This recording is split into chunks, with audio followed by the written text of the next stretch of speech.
자, 국민의 상황, 국민의힘 상황 한번 볼 텐데, 마찬가지입니다. 어제 그리고 밤에 여러 후보들이 공천 취소가 됐는데, 장가 기자, 일단 계속 강성필 대변인이 언급했던 도태우 변호사 거치 두고 굉장히 감론을박이 벌어졌었는데, 공관위가 어제 공천 취소 내렸는데 민주당보다 좀 빠른 결정이었어요. 시간상으로 보면. 그렇습니다. 제가 어제 시간을 좀 계산을 해보니까요. 한 10시 20분쯤에 국민의힘 도태우 변호사 공천 취소 소식이 나왔고 이후 10분 후에 민주당 정봉주 의원 공천 취소 소식이 나왔습니다. 네. 국민의힘 공천관리위원회에서는 공천 취소를 발표하면서 도태우 후보는 5.18 폄훼 논란 말고도 부적절한 발언이 추가로 드러나고 있다. 이렇게 밝혔는데요. 지난 2019년 태극기 집회에서 문재인 전 대통령을 향해 문재인의 기이한 행동을 볼 때 죽으면 그만 아닌가 그런 상상을 해보게 된다라고 비난을 했고요. 또 노무현 전 대통령을 겨냥한 듯한 발언, 그러니까 뇌물 혐의가 있던 정치인이 죽음으로 영웅이 되고 소속당이 그로 인해 이익을 봤다. 이런 언급까지 한 게 드러났습니다. 이 추가 발언이 나오기 전까지만 해도 한동훈 위원장은 도 후보의 5.18 발언 사과에 대해서 좀 공천을 유지하려는 입장을 내비쳤거든요. 이 목소리도 들어보시죠. 5.18 민주화 운동에 관한 우리 당의 입장은 분명합니다.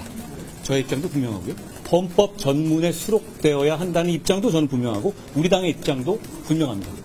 과거에 했던 발언은 대단히 부적절합니다. 본인도 그걸 인정했고 그리고 그 후보가 특히 두 번째 낸 입장문을 보시면 헌법 전문에 수록하는 것에도 동의하고 그리고 그 5.18 정신을 이어받겠다라는 표현까지 쓰면서 사과를 했는데요. 그러니까 과연 어떤 과거에 정치하지 않을 때 과오가 있을 경우에 그거를 확실하게 어떤 반성하고 바꿨을 경우에 어떻게 평가해야 되느냐라는 그런 판단의 문제라고 생각합니다.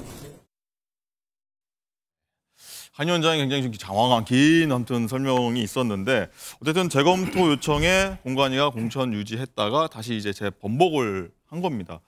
강성필 대변인 어떻게 보십니까? 이 부분은 뭐 아무래도 국민의힘이 지지율 상승했던 것들이 뭐 착시였다는 비판 지적도 나오고 좀 수도권 위기론 이런 게 나오고 있는데 이걸 좀 의식했다고 봐야 될까요? 그러니까 이제 이거 한 3가지 정도를 봐야 될 것 같아요. 이 도태우 후보는요. 제가 아까쯤에 정봉주 후보 때도 얘기를 했었지만 막말이 추가적으로 나오는 거예요. 그러니까 이분은 문재인 대통령에 대해서도 극단적인 말을 했었고 또 노무현 대통령에 대해서도 극단적인 말을 하신 분이에요. 그러니까 이러한 것들이 일단은 흩어져 있는 민주당 지지자들을 결집시키는 효과, 그리고 노무현 전 대통령은 역대 대통령에서 가장 인기가 많은 대통령으로 또 투표 결과가 나오기도 한 사례가 있어요. 그렇기 때문에 중도층에서도 노무현 대통령을 그리워하는 분들이 있기 때문에 중도 이탈표를 생각을 하지 않았을 수가 없을 겁니다. 두 번째로 이런 후보들이 왜 국회에 가면 안 되냐면 어떤 친일적인 성향이 있고 잘못된 역사관을 가지고 있으면 만약에 우리나라에서 지금 현재 일본과의 외교적인 문제 그리고 뭐 후쿠시마 오염수 방류라든지 위안부 할머니들 보상 문제라든지 이런 거에 있어서 제대로 된 보상을 받아낼 수 있겠냐라는 중도층의 민심이 이탈할 수가 있고 마지막으로는 이건 전략적인 정부적 판단인데 한동훈 비대위원장이 도태우 후보에 대해서 다시 한번 검토를 하라고 지시를 했는데 공관위에서 유지를 했단 말이에요. 그래서 저는 한동훈 비대위원장이 사실 공천을 취소하라는 것을 우회적으로 좋게 말을 한 것을 공관위가 제대로 이해하지 못했던 거에 대해서 한동훈 비대위원장이 칼을 뺐다. 저는 그렇게 보고 있습니다. 손원석 변호사님은 어떻게 드셨습니까? 칼을 뺐다. 우회적인 비판을 어떻게 보면 수락을 안 하자 칼을 뺐다. 제가 이제 그 도태우 변호사 3가지 발언 변호를 하면요. 예. 처음에 이거 5.18 있죠. 5.18은 이제 그 진상규명 우리 특별법이 있어요. 그 법에 제가 가져왔잖아요. 법 3조에 진상규명하는 내용이 나올 거 아니에요. 네. 거기에 12개 있거든요. 그 중에 그 9번째 보면요. 5.18 당시에 북한군이 개입했는지 여부, 북한군의 침투 조작 사건, 요걸 이게 진상규명하라고 법이 돼 있어요. 도태우 변호사 발언이 그겁니다. 북한군이 개입했다는 주장이 광범위하게 보수 일각에 퍼져 있으니 이걸 한번 조사해보자는 거예요. 시시비를 가려보자. 예, 이게 법에 그렇게 돼 있잖아. 가리라고. 특별법 3조 9호에 북한군 개입 여부를 진상조사해라. 이게 법에 있는 걸 발언한 거예요. 이게 무슨 문제 됩니까? 첫째. 자, 그 다음에 두 번째. 그 문재인 대통령 이거는 이제 그 마음속의 상상이에요. 문재인 대통령 하는 게 워낙에 실정을 하니까 그럼 속으로 윤석열 대통령 비판하면서 속으로 윤석열 대통령이 뭐 죽으면 그만하니까 이 상상을 해본다 이 말도 못합니까? 속으로 상상하는 거 이것도 이게 죄가 됩니까? 그렇잖아요. 상상한 거 근데 입 밖으로 냈다는 것도 좀 문제가 되지 근데 않습니까? 속으로 상상해 본다고 발언한 건데 이게 그 속으로 생각해 본다는 거 아닙니까? 워낙 기이한 행동을 하니까 이걸 이게 우리 진보 진영에서 윤석열 대통령이 비판할 때도 한번 생각해 보라고요. 이런 이게 윤석열 대통령이 이런 실정을 하는데 죽어야 끝나는 거 아니냐? 상상을 해본다. 이게 그렇게 공천 취소까지 될 사유인가? 이 말씀 드리고요. 네. 그다음에 마지막으로 노무현 대통령은 뇌물 혐의로 이게 검찰의 대검에 조사받은 거 맞잖아요. 그리고 이제 극단적인 선택으로 비극적으로 돌아가신 거 맞고 돌아가시고 나서 이게 동정연호이든 뭐든 영웅이 된 것도 맞잖아요. 이게 뭐가 틀립니까? 여기에 무슨 막말이 있습니까? 이거는 팩트 아닙니까? 그렇잖아요. 조사받았고 극단적인 선택했고 그다음에 영웅이 된 건 칭찬 아닙니까? 우리 노무현 대통령 칭찬한 거 아닙니까? 영웅이 됐다는 말은. 따라서 이걸 가지고 저는 이제 5.18은 이미 지나간 거고 추가 막말이 2개 놓았다는데 이 문재인 노무현 대통령을 공개했다는 이유로 취소하는 거 이건 이게 아마 보수층에서 상당한 반발이 있을 겁니다. 정봉주 의원 얘기할 때 공수가 굉장히 바뀐 느낌인데 일단은 강성필 대변인 한 말씀하시죠. 제가 짧게 3가지만 지적해 드릴게요. 이 정치는요. 하자가 중요한 게 아니라 청자, 듣는 사람이 기분 나쁘냐가 중요한 걸 분명히 아셔야 되고 두 번째로 말씀하신 대로 그 도태우 후보가 일반인이고 사인이면 상관이 없어요. 근데 국회의원이 되려는 자이기 때문에 문제가 되는 거예요. 그리고 마지막으로 정치는요. 현행법보다 더 중요한 게 국민정서법이에요. 제가 봤을 때 대한민국 평균의 국민 정서에 봤을 때 이분은 법정 최고형입니다.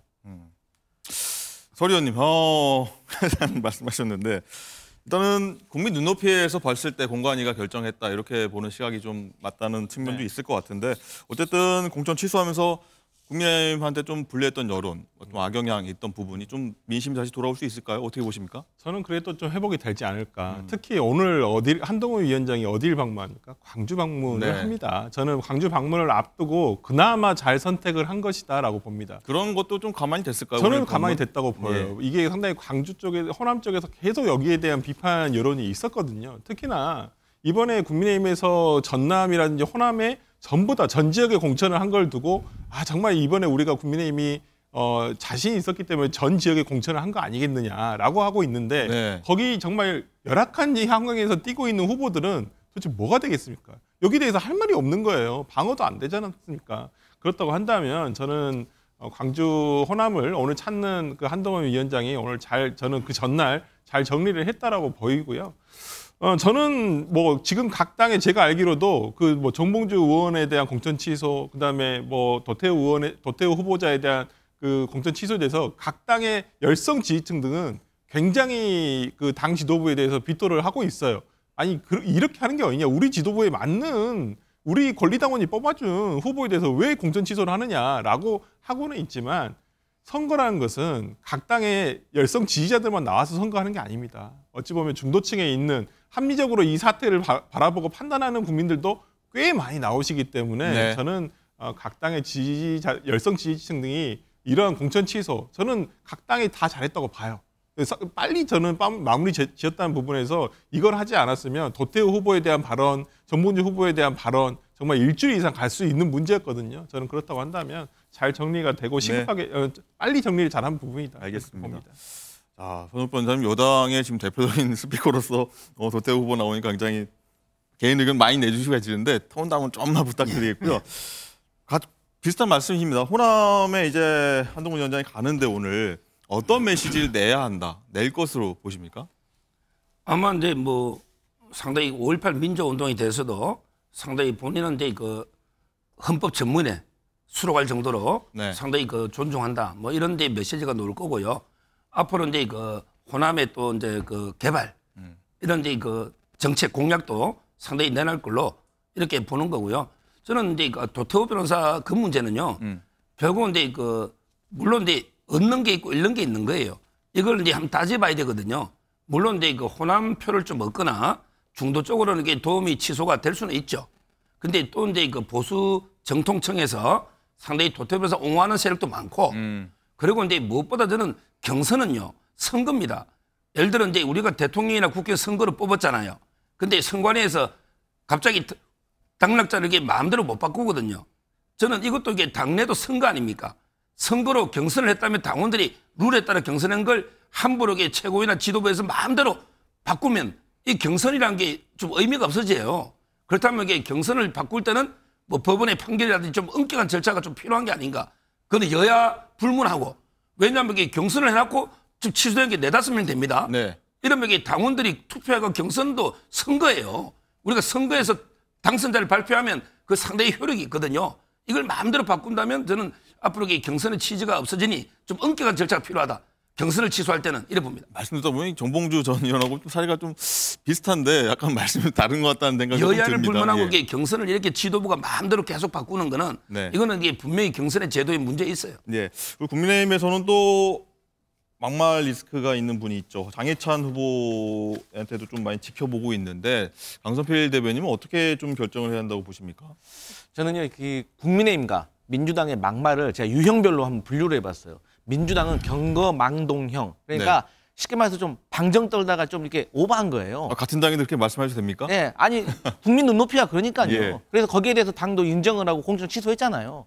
그리고 이제 국민의힘은요 본심 노출형. 그러니까 잘못된 역사관이라든가 인식이 그냥 본심을 감추고 있다가 드러난 거예요. 근데 경거망동형은요 그때 기분 나쁘고 많은 면이 있습니다. 일시적입니다. 하지만 아까 전에 말씀드렸지만 이 국민의힘 같은 경우는 이게 정책에 반영되고 국정 운영에 방해가 되는 거예요. 그렇기 때문에 문제가 있다고 보고 다만 이제 장해찬 후보 같은 경우는 제가 보니까 나이 검색을 해보니까 나이가 35, 6 정도 되더라고요. 근데 네, 젊은 10년 정치인입니다. 전이면 뭐 20, 예. 뭐 4, 5인데 20대 때 그리고 하더라고요. 그야말로 이분은 젊은 청년이고 그때는 정치하고 관련이 없었던 것 같아요. 예. 그래서 약간 이런 청년들에게는 만약 이것으로 만약에 정치가 좌절된다면 앞으로 정치를 할 수가 없거든요. 그래서 어떤 한 젊은 청년인에 대한 미래도 한번 고민해봐야 될 문제는 있다 이렇게 보고 있습니다. 소정욱 변호사님 좀 의견도 궁금한데 일단 장해찬 후보가 20대 때 사인 시절에 정치인이 아닌 사인 시절에 한 거고 그래서 좀 넘어가줘야 되는 거 아니냐 하는 반면 이거 문제는 문제다 발언이 세기 때문에 이런데 일단 장 후보 계속 사과하고 있고 장동혁 사무총장은 좀 지금 자막이 나가지만 태도까지 고려하면서 지켜보겠다 이런 입장인데 어떤 판단을 내려야 한다고 보십니까? 제가 이제 그 장해찬 후보 발언 중에 그 아주 오래전에 뭐 있잖아 서울 시민이었다고 뭐 일본 네. 이거는 이제 그 기사에 몇 줄밖에 없어서 앞뒤 제가 이게 맥락을 잘 모르겠어요. 근데 뒤에 그 낭교 있잖아요. 이거는 제가 이제 앞뒤를 다 들어보니까 아무 문제 없어요. 이거는 이제 낭교를 뭐 옹호 이런 게 아니고 네. 뭐 사람 이름을 이게 바꾼 다음에 예를 들어 카사노바라고 있잖아요. 이분이 바람둥이로 유명하죠. 그렇지만 이제 그 전문성이나 책임감 이걸 가지고 존중받는 이런 취지거든요. 앞에는 이제 비유를 드는 거기 때문에 그걸 옹호하거나 찬양한 게 아니기 때문에 제가 전체 발언 보니까 낭교는 아무런 문제가 없다. 네, 사실 저희가 방송에 좀 하기 좀 그런 단어입니다. 예. 단어는 그렇지만 이게 예. 취지가 그걸 옹호하거나 이게 주장한 게 아니라는 거죠. 네. 근데 그 앞부분의 발언은 맥락이 없어요.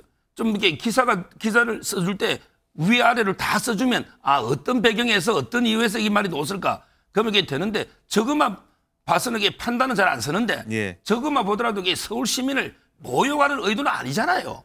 자기가 아마 이제 어디서 그 근무를 본 뭐 문화 행태를 하면서 아마 쓴 것긴 한데 제가 전체 문맥은 모르겠지만 예. 비하 의도는 전혀 없었다 이렇게 보입니다. 네.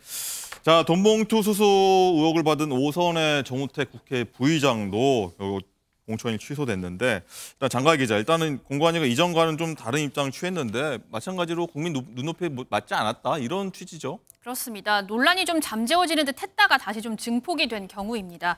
다시 상황을 좀 짧게 짚어보자면 지난 2022년 정우택 의원이 지역 사업가에게 돈이 든 봉투를 받은 후에 CCTV가 없는 곳에서 돈을 돌려줬다라고 했고요. 사업가도 돌려받았다라고 했지만 추후 정 의원 측이 사업가를 회유하고 압박하는 녹취록이 공개가 되면서 상황이 다시 반전이 됐습니다. 이 지역구에는요, 정 의원과의 경선에서 패한 윤갑근 전 대구고검장이 아니라 청주 청원 경선에서 패한 서승우 전 대통령실 비서관이 우선 추천이 됐습니다. 자, 네. 그런데요, 방금 전에 정우택 의원 당 공관위에 공천 취소 결정을 재고해달라.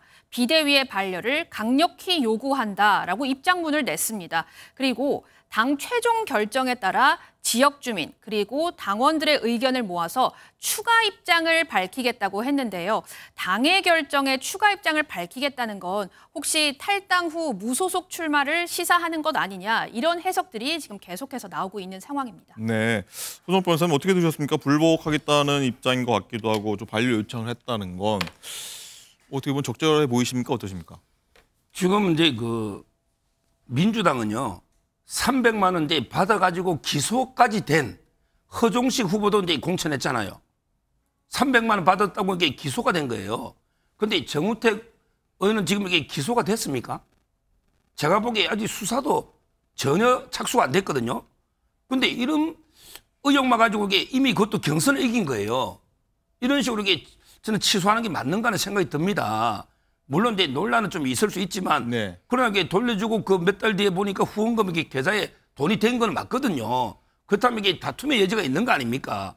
근데 이런 식으로 이게 경선까지 이긴 분을 다툼의 여지가 수사도 시작도 안 됐는데 무조건 이게 취소해버리면 저는 완전히 정치 생명 끌어놓는 거 아닙니까? 따라서 이게 좀 가혹하다는 생각이 들고 네. 한 번 더 이게 정밀하게 뭐 수사기한은 아니지만 봐야 되고 지금 우리 민주당 보십시오. 2심에서 실형받고 1심에 실형받은 사람들이 공천 신청하고 또 이게 2심 실형받은 조국 대표는 이게 국회의원 될지도 몰라요. 실제 2심에서 실형받은 아무리 우리가 깨끗한 건 좋지만 수사도 안 된 걸 이게 다툼이 있는 걸 이렇게 하는 거는 게 저는 좀 아쉽습니다. 네, 어떤 국민 눈높이 그리고 총선에 좀 악영향을 미치지 않을까 하는 공관위 선택 같은데 일단은 정우택 부의장 의혹으로 좀 공천 취소가 됐고 한동훈 위원장도 이런 견해를 밝혔습니다. 듣고 오시죠. 저희는 부정부패에 있어서는 다른 정치 세력들보다 엄격해야 한다는 기준을 가지고 있습니다. 그런 차원의 결정이다라고 이해해 주시면 좋겠습니다. 네, 또 강선필 부대변인 상황도 좀 궁금합니다. 서정욱 변호사님은 굉장히 좀 아쉽다는 입장이신데 일단은 많은 야당 쪽, 일부 여당, 많은 여당일 수도 있습니다. 당원들 같은 경우에는 좀 한 발 늦었지 않았냐 이런 의견도 내는데 어떻게 보십니까? 그러니까 여기 정치인의 말은 그래서 부메랑인 것 같아요. 아니, 국민의힘이요 이재명 대표에 대해서 계속 비난을 하잖아요. 근데 사실요 우리 서정욱 변호사님 말씀하셨잖아요. 아직 결정이 안 나고 수사 중이고 유죄 결정이 안 났잖아요. 근데 공천 취소하는 게 좀 불합리한 것처럼 얘기를 하시는데 이재명 대표도 그렇게 따진다면 큰 틀에서 그런 거 아닙니까?